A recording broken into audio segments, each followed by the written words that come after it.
لا يزال الخير حيا لا يزال إن في الدنيا سلاما وظلال.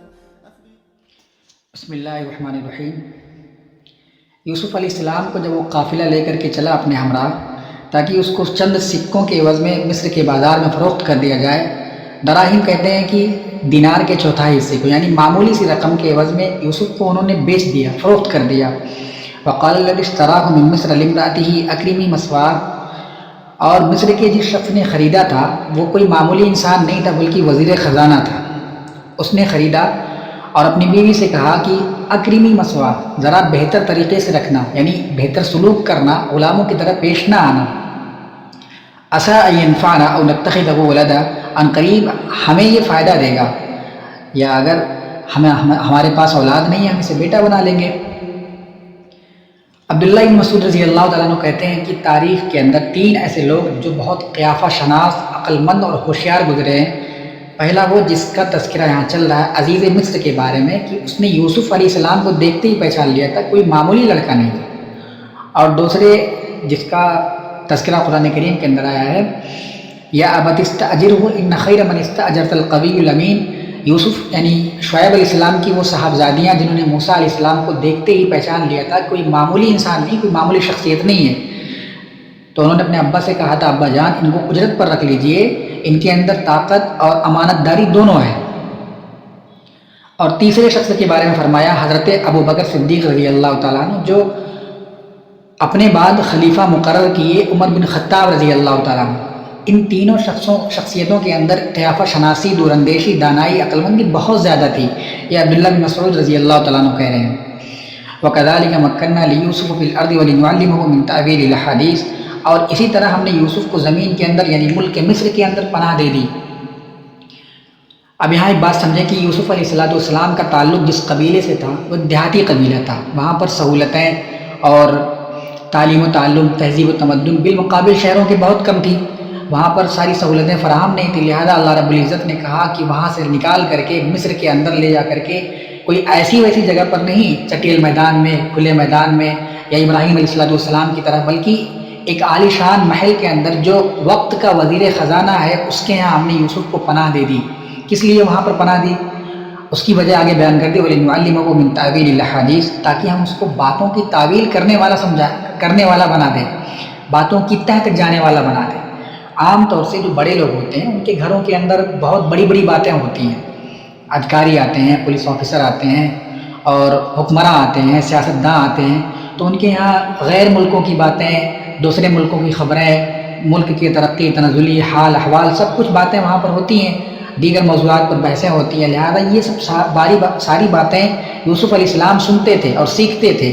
تو اللہ رب العزت نے فرمایا وَلِنُعَلِّمَهُ مِن تَأْوِيلِ الْأَحَادِيثِ، گویا اللہ رب العزت نے یوسف کی تربیت کا ایک سلسلہ اور ایک نظام قائم کر دیا۔ واللہ غالب علی امرہ، اللہ رب العزت اپنے کام میں بالکل غالب ہے، ولیکن اکثر الناس لا یعلمون، لیکن اکثر لوگ نہیں جانتے ہیں۔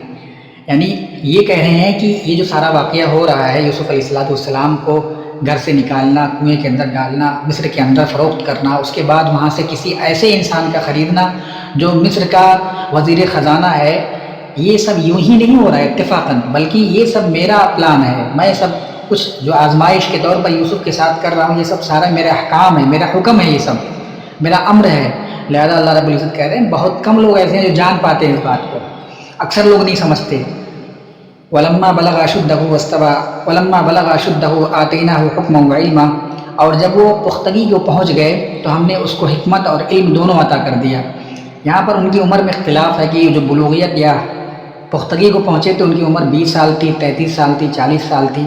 گویا اللہ رب العزت نے یہ بیان کیا کہ ان کو نبوت عطا کر دی گئی، نبوت میں کسی کا اختلاف نہیں، عمر کے اندر اختلاف ہے۔ وَكَذَلِكَ نَجْزِي الْمُحْسِنِينَ، اور اسی طرح ہم نیکوکاروں کا بدلہ دیا کرتے ہیں۔ وَرَاوَدَتْهُ الَّتِي، ایک باریک بات اور یہاں پر ہے کہ جو یہ پہلی وحی نبوت کے بعد سے پہلی وحی یعنی حکم اور حکمت اور علم یہاں پر جو عطا کیا گیا پہلی وحی ہے۔ اس سے پہلے جو کہا گیا تھا وَأَوْحَيْنَا إِلَيْهِ لَتُنَبِّئَنَّهُمْ، یہ اس معنی میں ہے جو موسیٰ علیہ السلام کی والدہ کی طرف دل کے اندر القاء کیا گیا تھا بطور الہام، جو غیر انبیاء کو بھی ہو سکتا ہے، لہذا اس وقت یوسف علیہ السلام بچے تھے، غیر انبیاء تھے، تو ان کے دل کے اندر بھی القاء اللہ رب العزت نے کیا تھا۔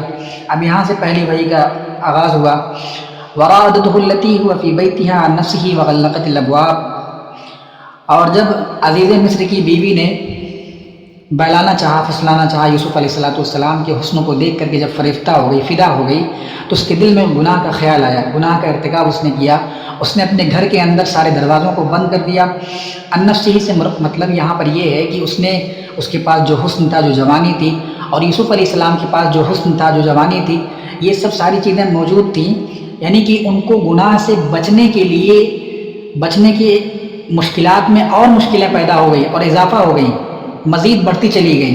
یعنی ایک انسان بوڑھا ہے، وہ زنا کا ارتکاب کیسے کر سکتا ہے؟ یعنی کہ اس کے اندر رجحان ہی نہیں گناہ کا پیدا ہوتا۔ یہ فرشتہ ہے، فرشتے کے اندر گناہ کا رجحان ہی نہیں، اللہ رب العزت نے یہ مادیت ان کے اندر رکھی ہی نہیں۔ لہذا یوسف علیہ السلام کے پاس حسن تھا، جوانی تھی، بلوغیت کو پہنچ چکے تھے، حسین و جمیل تھے، تو یہاں پر گناہ سے بچنا بہت مشکل تھا۔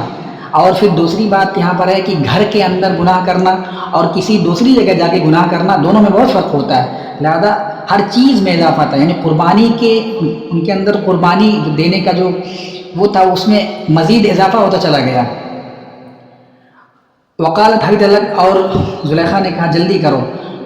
قال معاذ اللہ، یوسف علیہ السلام نے کہا کہ اللہ کی پناہ ہو، انہ ربی حسن مثوا، میں اپنے اس آقا کے ساتھ میں جس نے میرے ساتھ بھلائی کیا، جس نے میرے ساتھ اچھائی کا معاملہ کیا، جس نے میرے ساتھ خیانت نہیں کبھی کیا، میں اس کے ساتھ خیانت کروں؟ انہ لا یفلح الظالمون، نا انصاف ظالم لوگ کبھی فلاح نہیں پاتے۔ وَلَقَدْ هَمَّتْ بِهِ وَهَمَّ بِهَا لَوْلَا أَن رَأَىٰ بُرْهَانَ رَبِّهِ، اور زلیخا کا یوسف کی طرف اور یوسف کا زلیخا کی طرف طبعی تقاضا ہے انسان کا، ظاہر سی بات ہے، یہ ساری چیزیں موجود تھیں، گھر کے اندر بھی تھا معاملہ، اور ایک ایسا گناہ جو سنگین گناہ تھا، یعنی جس کا ہونے کے لیے دل کے اندر بس وسوسے آتے ہیں، انسان کر گزرتا ہے ایسا گناہ۔ تو ایسے گناہ کے لیے طبعی تقاضا، ظاہر سی بات ہے کہ دل کے اندر خیال تو آئے گا ہی آئے گا۔ وَلَقَدْ هَمَّتْ بِهِ، زلیخا کا یوسف کی طرف، وہ تو پہلے سے چاہ رہی تھی کہ گناہ کا ارادہ کروں اور گناہ اس کے ساتھ کروں میں، اور یوسف کا زلیخا کی طرف ہونے والا تھا اگر ہم اس کے سامنے ایک دلیل کو، ایک برہان کو، ایک حجت کو نمایاں نہ کرتے۔ اب یہ دلیل اور برہان کیا تھی، قرآن کریم نے اس کو آگے بیان نہیں کیا، لیکن مفسرین نے تعویلی طور پر جواب اس کا یہ دیا ہے کہ تورات کے اندر موجود ہے کہ یوسف علیہ السلام کے والد کی جو شکل تھی وہ دیوار پر نمایاں ہو گئی، اور وہ اپنے دانتوں میں انگلیاں دبا کر کہہ رہے تھے خبردار یوسف اس گناہ کی طرف مت جانا۔ اور دوسری روایت میں یہ ہے کہ بیان کیا گیا کہ جب وہ آسمان کی طرف دیکھنے لگے تو چھت پر لکھا ہوا تھا لا تقربوا الزنا انہ کان فاحشہ۔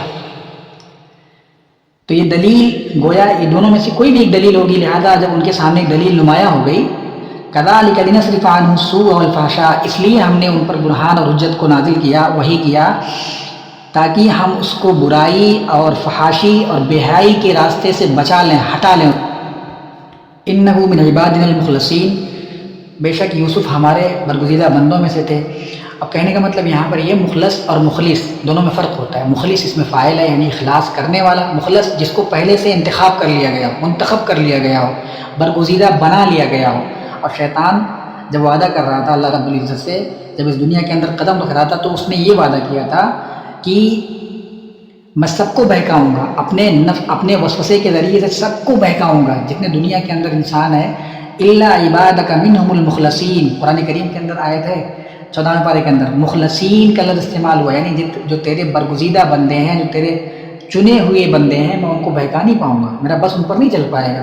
لہذا اللہ رب العزت نے بتلانا یہ چاہا کہ شیطان کا وسوسہ وہاں کام نہیں کرتا، کیونکہ ہم نے اس کا انتخاب کر لیا تھا۔ واستبق الباب وقدت قمیصہ من دبر والف یا سیدہ لدى الباب، اور جب وہ دونوں دوڑے دروازے کی طرف، یعنی یوسف علیہ السلام اپنے آپ کو بچانے کے لیے اور زلیخا ان کو پکڑنے کے لیے دوڑی، جیسے دروازے کے پاس پہنچے تو روٹین کے خلاف اس کا شوہر نہیں آتا رہا ہوگا، اس دن پہنچ گیا دروازے کے پاس، دروازہ کھولا لدى الباب۔ اب یہاں سے اس نے جو بازی پلٹی ہے، یعنی زلیخا نے، اس نے یہ کہا قالت ما جزاء من اراد بأهلك سوءا الا ان يسجن وعذاب الیم، کہ اس شخص کے ساتھ جو تیری بیوی کے ساتھ بدکاری کا ارتکاب کرے، فحاشی کا ارتکاب کرے، کیا سزا ہونی چاہیے اس کی؟ یا تو اس کو قید کر دیا جائے، یا تو اس کو دردناک عذاب دیا جائے، یعنی فوراً اس نے اپنی بد کرداری اور فحاشی کا جو ارتکاب تھا اس نے فوراً پلٹ کر کے یوسف علیہ السلام پر ڈال دیا. قال هي راودتني عن نفسي وشهد شاهد من اهلها. یوسف علیہ السلام نے اپنے بچاؤ کا دفاع کیا, تحفظ کے لیے. یوسف علیہ السلام نے کہا کہ میری کوئی خطا نہیں, یہ تو اس کا ارادہ تھا, اس نے میری طرف پلٹی تھی, دوڑی میری طرف تھی, گناہ کا ارتکاب اس نے کیا. وشہد شاہد من اہلها, اور گواہی دینے والوں میں سے ایک نے گواہی دیا جو اس کے رشتہ دار تھے. جو اب یہ کون تھے, یعنی کہ کوئی عورت تھی یا کوئی بچہ تھا جو گہوارے میں سو رہا تھا. اب یہاں سے ایک بات اور واضح ہوتی نمایاں ہوتی ہے کہ اس وقت بھی گواہی دینے والے موجود تھے. معاشرہ کلیہ طریقے سے بالکل بد کردار اور بد فحاشی والا نہیں تھا, کہیں نہ کہیں لوگ تھے اچھے جو اس طریقے کی گواہی دیا کرتے تھے. ان کان قمیصہ قد من قبل فصدقته من الکاذبین, اگر یوسف کا کرتا پیچھے سے پھٹا ہوگا تو یہ سچی ہے زلیخا, وہ من الکاذبین, اور یوسف جھوٹا ہے. وَإِنْ كَانَ قَمِيصُهُ قُدَّ مِن دُبُرٍ فَكَذَبَتْهُ مِنَ الصَّادِقِينَ, اور اگر کرتا پیچھے سے پھٹا ہے تو یہ جھوٹی ہے اور یوسف سچا ہے. یعنی اتنی عادلانہ اور حکیمانہ گواہی کون دے سکتا ہے؟ اب اس کے رشتہ داروں میں سے یہ لوگ موجود تھے, کوئی عورت تھی, کہنے والے کہتے ہیں کوئی عورت تھی, یا ایک یہ بھی ہوتا ہے کہ بچہ تھا جس نے گواہی دیا تھا. اگر بچہ رہا ہوگا تو یوسف علیہ السلام کے معجزات میں سے ہوگا, اگر کوئی عورت رہی ہوگی ظاہر سی بات ہے یہ طبعی تقاضا ہے انسانوں کا کہ ایسی گواہیاں دیا کرتے ہیں لوگ, ایسے ہوشیار لوگ ہوا کرتے ہیں, عقل مند ہوتے ہیں. خیر اس کی جو لما رآ قمیصہ قد من دبر قال انہ من کیدکن, اب عزیز مصر پر یہ فیصلہ بہت بڑا ہو چکا تھا, کیسے کس کی بات پر یقین کرتا. یوسف علیہ السلام اپنے بچاؤ کا دفاع کر رہے تھے, وہ اپنے بچاؤ کی دفاع کر رہی تھی, لہذا جب گواہی سامنے آ گئی فلما رآ قمیصہ قد من دبر, دیکھا کرتا پیچھے سے پھٹا ہوا ہے, تو اس عزیز مصر نے کہا انہ من کیدکن, بے شک تم عورتوں کا ہی فریب ہے یہ. ان کیدکن عظیم, تم عورتوں کا فریب بہت زیادہ بڑھا ہوا ہوتا ہے, بہت دردناک ہوتا ہے, اس لیے کب تم پیترا بدل دو کب بازی بدل دو کوئی بھروسہ نہیں تمہارا. ساری عورتیں ایسی نہیں ہوتی ہیں, مگر وہ کہنے کا مطلب یہاں پر خلاصہ کلام ہے کہ عورتوں کا جو مکر ہوتا ہے بہت زیادہ بڑا ہوا کرتا ہے.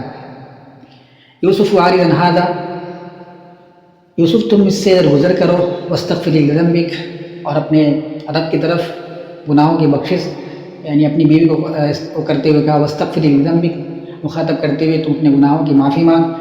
انکی کنتی من الخاطئین, تو ہی گنہگاروں میں سے تھی, تو ہی خطا پر تھی, تو صریح غلطی پر تھی.